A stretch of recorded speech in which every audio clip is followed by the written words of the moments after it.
Now everyone, it's going to get a little bit windy out here. Yeah. I have a problem with the wind, and there's nothing you can do about it usually. No matter what microphone I have, it just tends to have wind. So I just tend to say to people, just apologise for the wind. Yeah. That was gifted us from St. Bede's Church. Okay. And they had that in their church? They had it outside, and then they decided that it wasn't appropriate. Well, I'd say so. I mean, it's not, you know, we wouldn't be promoting shooting people with a cannon. There's another one, and I believe that's in private ownership. This is a 4-pounder. Yeah. Split That is huge, isn't it? Yeah, that's a 9-inch disappearer. And that's obviously, that's not off a ship, that's got to be mounted. Yeah, they had disappearers at Fort Glanville as the flank guns. And it was a breech loader, obviously. Yeah. And all the gates missing, the what do you call the lock? Yeah. And what they did was they would run the ammunition on a trolley, put it into the pit that these were sitting under, and then bring up the charges. Well, this one actually came from Queenscliff. It came over. Apparently, Perry Engineering were asking for a load of metal made before 1900, so that they could make canisters out. You know, too, they're going to scrap that cannon. Yeah, or cut it up. Melt it down to scrap and yeah, right. Create so much of South Australia gets scrapped. I know.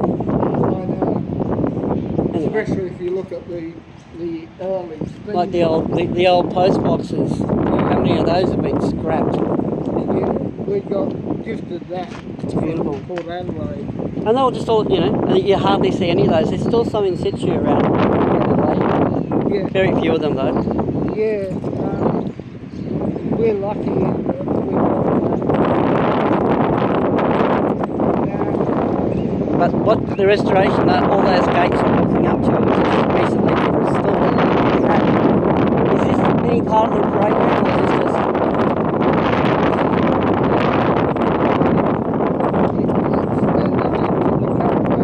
Which is,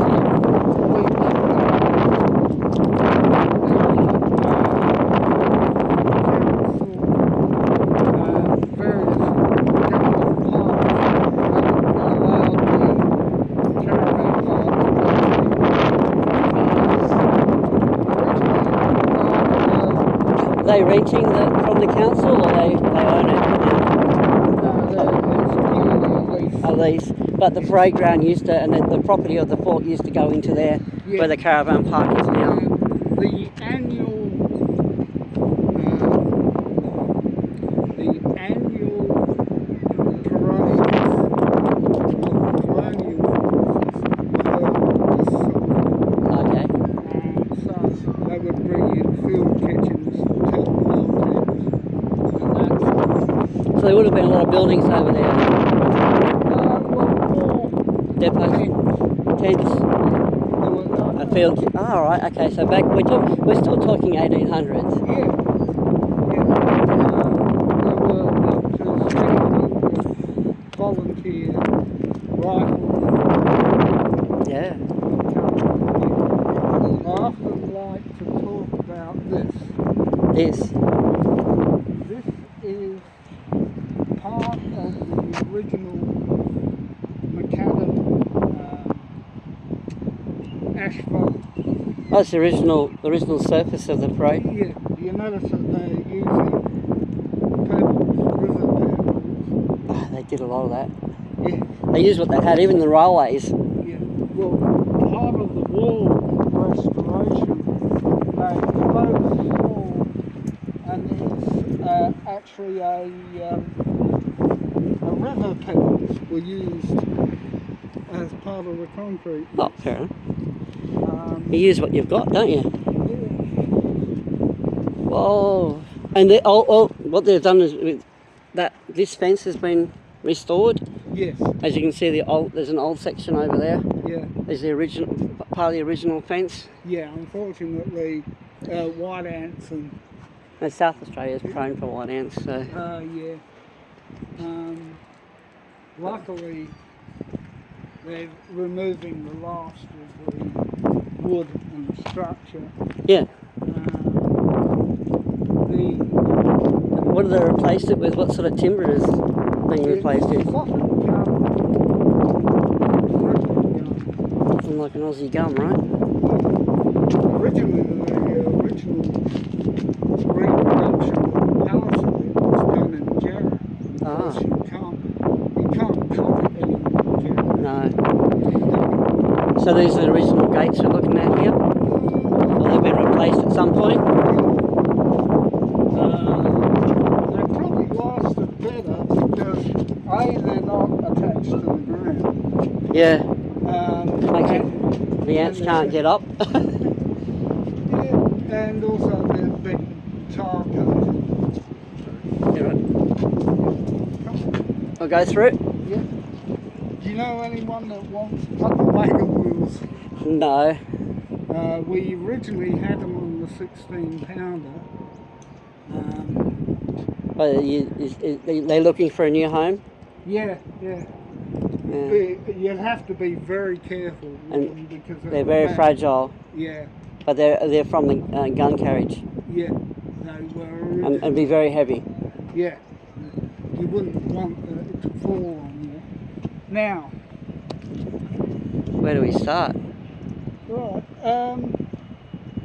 I'll just say, you notice that the fort is a lunette, what they call a lunette configuration. Half moon? Half moon. And it is a true fort in the sense that it has rear defendable walls. Now remember the 32-pounder I was talking about?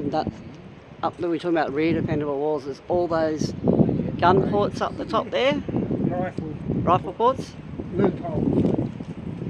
Yeah. And the walls are built on a break on a foundation of sand and rough grit. Right.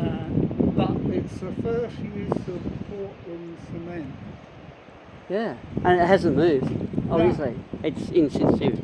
Yeah. Drain coming in the side there. There's been a lot in the 1980s, there was a lot of money spent, I think it was about $60,000 to put in the concrete and put the paving in.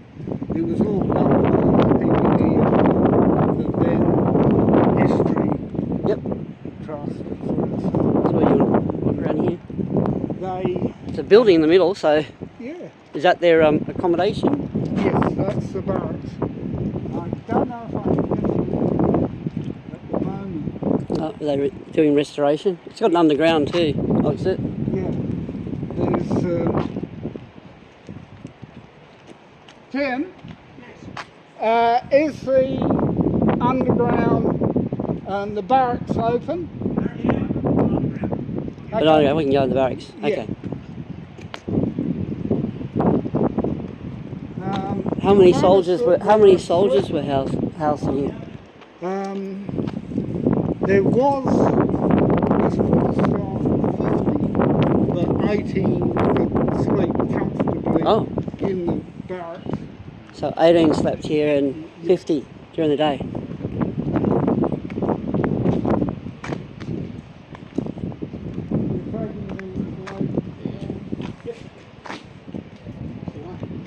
Thank you. Morning. Morning. The alarm's not on. No, it's wrong.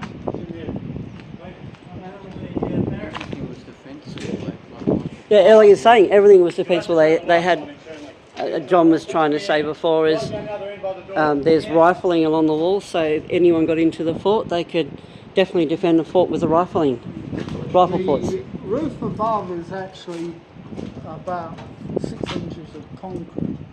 It was supposedly bomb-proof for the period. Well, for 1800s. Yeah. We're not talking Second World War. We're not talking nuclear.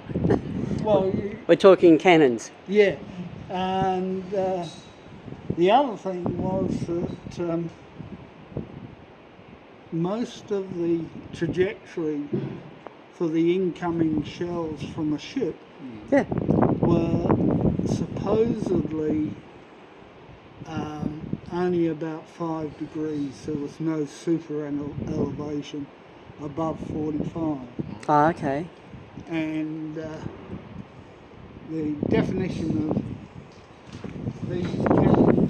the upper works. Yep, which is what you're looking at. Well, Upper works is all called the battery, where the guns face out. As I said, when we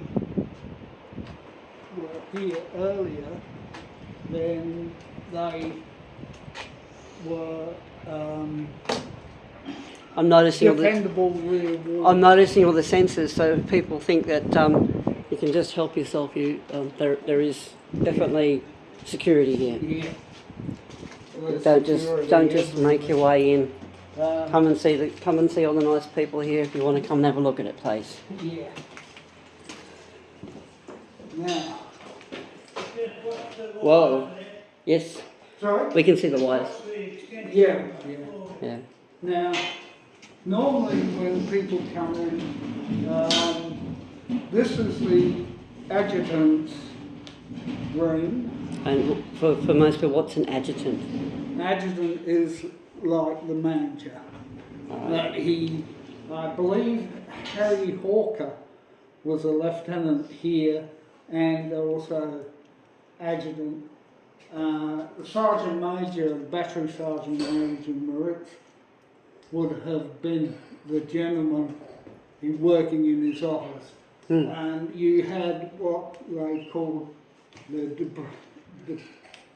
defaulters and requesters parade, and the corporal. What's a defaulter? Someone doesn't want to do their job. Someone that's guilty of something or other. Oh, okay. And we've equipped the officer's bedroom. There would have been 2 cots in there.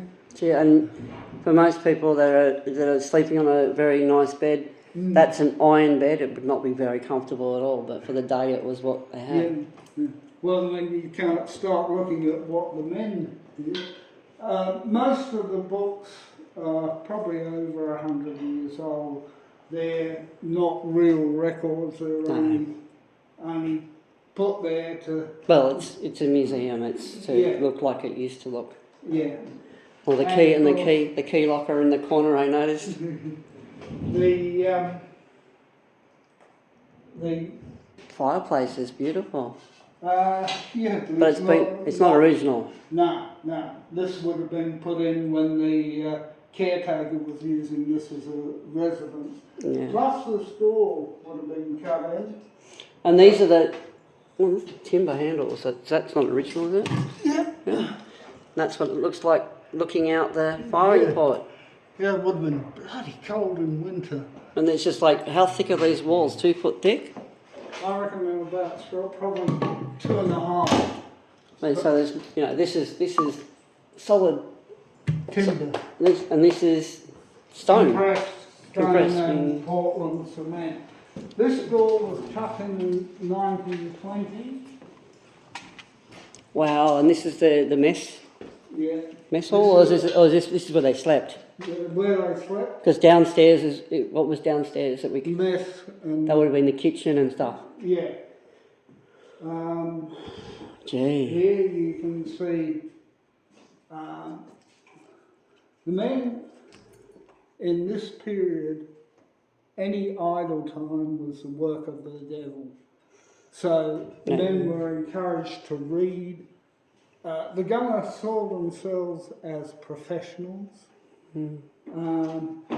Take care of the uniforms, the guns, They got boots. an allocation of a certain amount of money from which they had to be responsible for their uniforms, cleaning, tidying. Look at the timbers. The timbers are lovely. Huge, big timbers in this building. Yeah, And it doesn't look as though the white ants have bothered them. Oh, no, not really. yeah. There's a few marks. There was, A beautiful fireplace. yeah. Nice one. Again, That's not original because it's Victorian, isn't it? So Yeah. that's like early 1900s. yeah.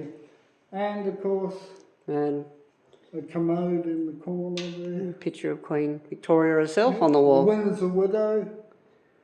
And Queen Victoria is my favourite queen. Yeah. Sorry, Queen Elizabeth was nice, but I love Queen Victoria. This gives you an idea of the uniforms set out. Again, the beds would only be folded out for the men that were on duty, nighttime duty. All the rest would have been folded up, kit lay, blankets. Yep. The men had, we've got an original bed. Yeah, there's one bed there, Yeah, that, which is not as luxurious as the officer's bed. no. In fact, the men were given two blankets. That was it. That was it. They would have had to keep it tidy. There was given a straw palliasse. A straw. What's that? Palliasse. It's almost like a giant bed sheet folded into an envelope Okay. and stitched. And I noticed in the wall, in the windows, that would have been shutters, steel shutters. Still shutters. So in times of war, they could have, or if they're being invaded, they could have shut those. Yeah, and there were two levels. there's a down- When we go downstairs, Oh, I don't think we can. yeah, no, I've got the key. Oh, we do. Yeah, Okay. And the on the shelves up there, those square, like suitcase-looking things. They're backpacks. yeah, and the belt. I haven't got an example here, but there's the 2-pounder.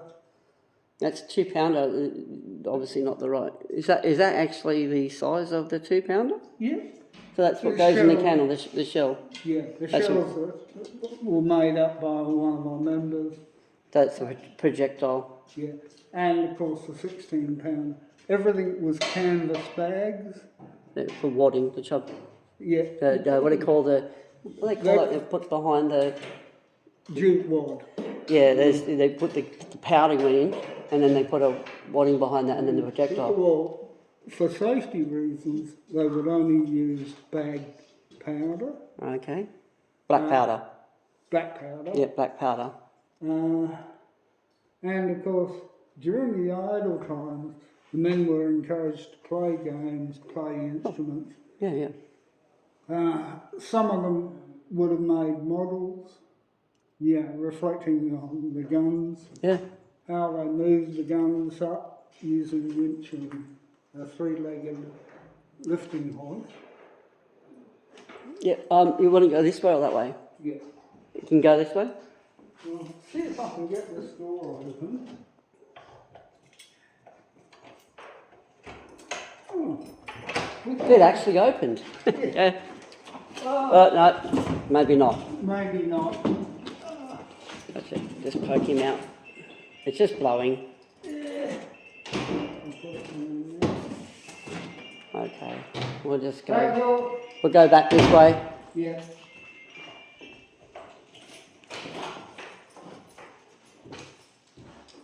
You'll have to. Cleanliness rules. Yeah. Leaving the area clean. And that's actually the Queen Victoria's Jubilee, the South Australian contingent. I believe she did a walk through here as well. I was There's a sign on the plaque saying that was it Queen Elizabeth did a walk through here? Yeah. Had a look at the fort. Yeah. If you want to go first, I'll follow you. What's the doorway? Hang on. You got caught up. And the old bell phone on the wall there. Yeah, unfortunately we had the break-in at the Oh no. the guardhouse, and they took our wall phone. They stole the wall phone. Yeah. That's sad. It was a hand frame. Now, just watch your steps. Yeah, take our time. Very steep steps. Yeah. And they're also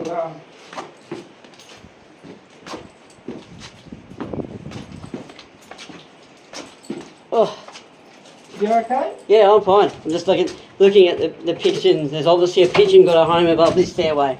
Actually, I think they're kestrels. Whoa. Right. This is obviously where the men ate, or well, the men got their food made from. Yeah. Your friend coming in? I'll go and see what she's doing. Julie. Lovely old wood-fired stove. Yeah, that came out of the old government house. Oh, you here? Yeah, up at Blair. It's a Simpson #1 range. And Beautiful. of course, I'm going to take my mask off, I'm sorry. That's fine. The men were issued rations of 1 1/4 pound of meat a day, And it was 1 pound of flour. obviously kept in the kitchen and meals provided, but that was their due. Then, on top of that, they were given plenty of tea and sugar. Yeah.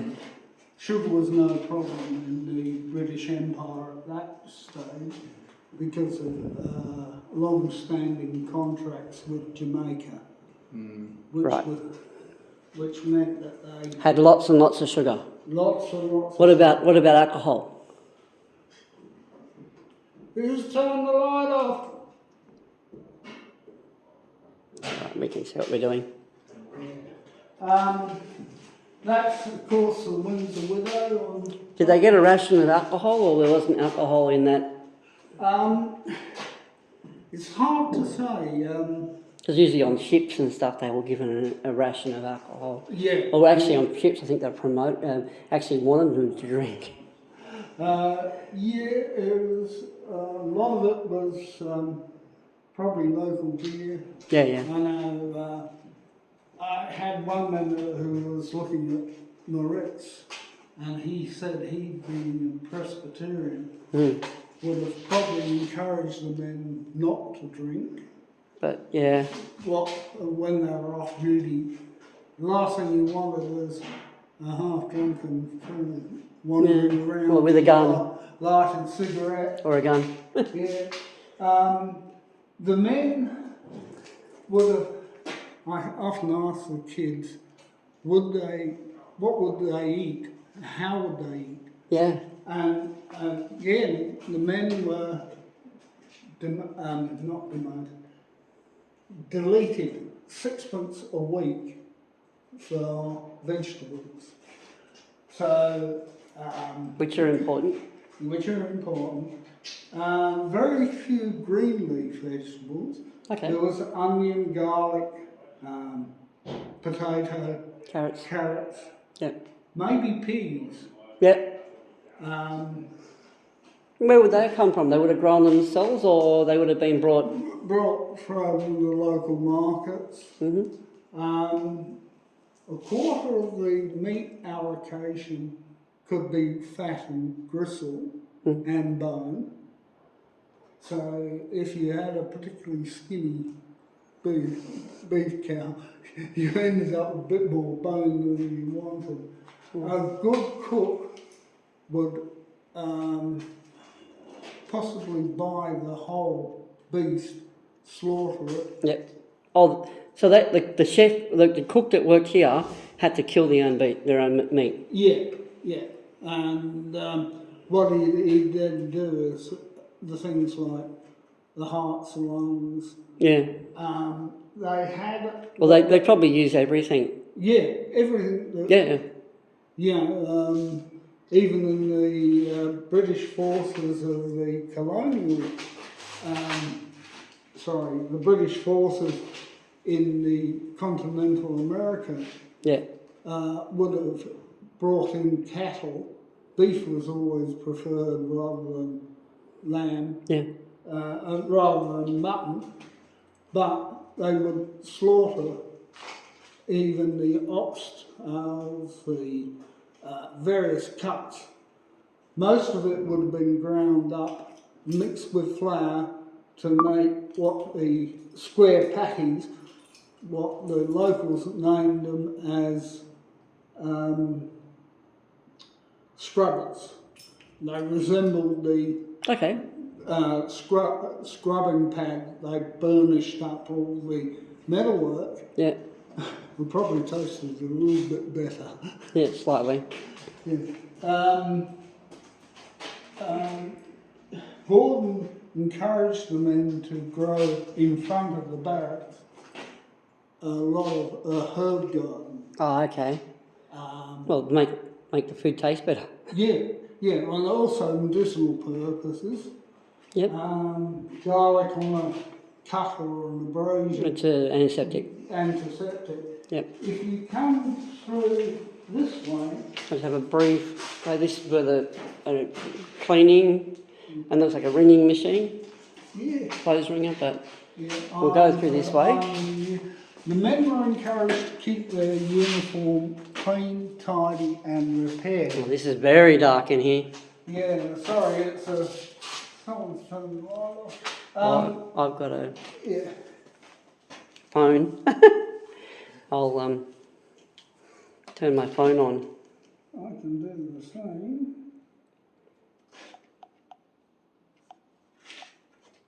So, we'll put that down there. Someone's turned the light off upstairs, but what we're looking at here is, and the camera's picking it up, as you can see, it's quite dark for us, but the camera's actually picking it up.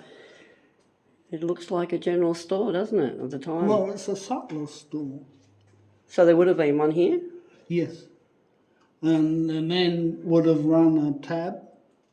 Okay. Which the adjutant would then deduct from their weekly stipend. I think they got 19 shillings and sixpence, which was pretty well better than the shilling a day regulars. Did you want to go in there and take pictures? And they were also, I think, in the series Anzacs. Yeah. It was always a bone of contention that the Australians were better paid. Yeah. Leave my phone A up. lot of people, there's people out there who don't know Anzacs, Australian New Zealand Army Corps. Yeah. And you've got to remember that the South Australian contingent to the Second Boer War. Someone put those shutters there, or there, some sort of... Yeah, we found some shutters. Shutters. And, of course... Another gun port for looking outside the fort. This one actually goes outside. Yeah. Where the dry ditch is. They don't call it a moat because it's never full of water. And these are definitely iron plate. They're 1/4 inch thick. Yeah. They would have stopped a lead bullet of the day. Of the day, yeah. Yeah. 7.62 these days probably go straight through it. This is the #1 artillery store. It contained rockets, flares and fuses, But not bullets. but not any really sizable container. So back in the day, it would have been ball, wouldn't it? It Yeah. wouldn't have been cartridge, it would have been ball in that It phase. would have been, for the carbines, brass foil cartridges with an ounce of lead projectile. So yeah, so they would have loaded them with, in other words, it wasn't a cartridge itself, was it? It was a whole cartridge containing primer, and you had a breech loader. In the 1800s? Yeah, 1880s. I would have thought it had been black powder and ball, but Yeah. Now, the British in about 1850 went over to muzzle loading rifles, yeah, and they provided a really effective fire against the Russians and also the Indians during the first mutiny. So what we're looking at here is, these are all ammunition boxes. Yeah. These remind me of 303 or even 7.62s. The more modern, funny thing about it is more modern cartridges came in those boxes too. Yeah. Actually, I think we swapped them over. Yeah.